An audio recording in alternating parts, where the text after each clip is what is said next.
चुनाव परिणामों के बाद अक्सर सियासी गलियारों में आरोप प्रत्यारोप और नाराजगी देखने को मिलती है, लेकिन इस बार मामला थोड़ा अलग और ज्यादा खुलकर सामने आया है। झारखंड की राजनीति में हलचल तब तेज हो गई जब राज्य के वित्त मंत्री और छतरपुर से कांग्रेस विधायक राधा किशोर ने सोशल मीडिया के जरिए अपने ही प्रदेश नेतृत्व पर सवाल खड़े कर दिए। नमस्कार, मैं धीरेन्द्र और आप देख रहे हैं मिरर मीडिया। दरअसल राधा किशोर ने फेसबुक पर प्रदेश प्रभारी के राजू के नाम एक पत्र साझा किया, जिस पत्र में उन्होंने संगठन की कार्यशैली और हालिया फैसलों पर गंभीर आपत्ति जताई है। उन्होंने साफ तौर पर लिखा है कि कांग्रेस को हाल ही में 5 राज्यों के विधानसभा चुनाव परिणाम से सबक लेने की जरूरत है। उनके मुताबिक संगठन के भीतर लिए जा रहे फैसले पार्टी को मजबूत करने के बजाय कमजोर कर रहे हैं। इतना ही नहीं, उन्होंने पूर्व मंत्री योगेंद्र साव पर हुई अनुशासनात्मक कार्रवाई और रमा खलको को संगठन में जिम्मेदारी दिए जाने पर भी सवाल उठाया है। दोनों मामले की तुलना करते हुए उन्होंने तीखा तंज कसा और कहा कि यह स्थिति एक आंख में काजल और दूसरे में सुरमा जैसी लगती है, जो संगठन के भीतर दोहरे मापदंड को दर्शाती है। वित्त मंत्री ने प्रदेश कांग्रेस कमेटी के विस्तार पर भी सवाल उठाए हैं। 314 सदस्यों की बड़ी कमेटी को उन्होंने जंबो जेट करार देते हुए पूछा कि आखिर इतनी बड़ी टीम पार्टी के लिए कितनी कारगर साबित होगी। उन्होंने यह भी कहा कि अगर संगठन को सच में मजबूत करना है तो केवल कमेटी को आकार बढ़ाने के बजाय प्रदेश नेतृत्व को लेकर गंभीर और ठोस फैसले लेने होंगे। वहीं इस पूरे विवाद के बीच एक और बड़ी खबर सामने आई है, जहां राधा किशोर के पुत्र प्रशांत किशोर, जिन्हें हाल ही में प्रदेश सचिव बनाया गया था, उन्होंने भी इस पद से इस्तीफा दे दिया है। इस घटनाक्रम के बाद झारखंड कांग्रेस के भीतर सियासी हलचल और तेज हो गई है। देखिए, मैं कांग्रेस के संविधान को अच्छी तरह से जानता हूँ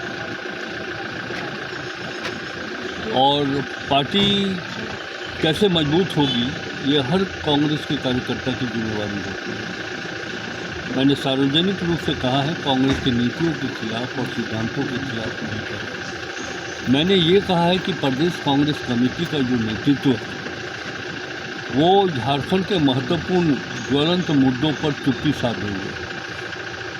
राजनीति ऐसे नहीं होती है, लोगों को ऐसे नहीं जोड़ा जा सकता है। मगही, भोजपुरी और अंगिका को हटा दिया गया, कांग्रेस पार्टी चुप। अनुसूचित जाति परामर्शदात्री परिषद और अनुसूचित जाति आयोग के गठन का मामला मैंने उठाया था। कांग्रेस पार्टी ने इसको कैच नहीं किया।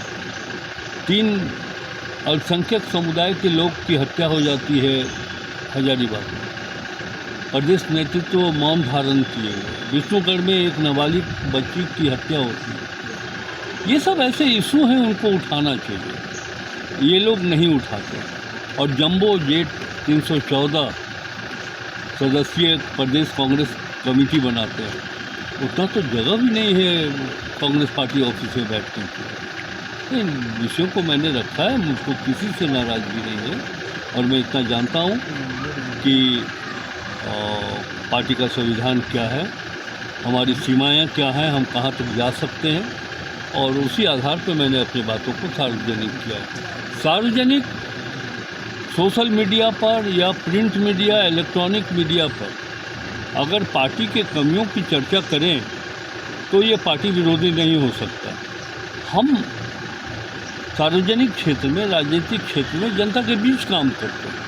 अगर हम कुछ छुपाना भी चाहें तो जनता को पता है कि क्या हम छुपा रहे हैं। मैंने तो ओपन किया है इसको और ये हमारा दायित्व बनता है, ये हमारा फर्ज बनता है। अब देखना यह होगा कि पार्टी नेतृत्व इस पूरे मामले पर क्या रुख अपनाता है। साथ ही जो राधा किशोर ने आरोप लगाया है प्रदेश नेतृत्व में, जो बातें कही है, क्या सच में उस पर कुछ बेहतर काम करने की दिशा में कांग्रेस काम करती है, या फिर इनके द्वारा जो आरोप लगाए जा रहे हैं, जो नाराजगी देखी जा रही है, उस पर किस प्रकार से पहल की है। अब कांग्रेस नेतृत्व का क्या फैसला होता है, साथ ही राधा किशोर ने जो बातें रखी है उस पर किस प्रकार से निर्णय लिए जाते हैं, यह देखना होगा। तमाम इससे जुड़ी खबरों से लगातार आपको अपडेट करवाते रहेंगे। बने रहे मिरर मीडिया के साथ।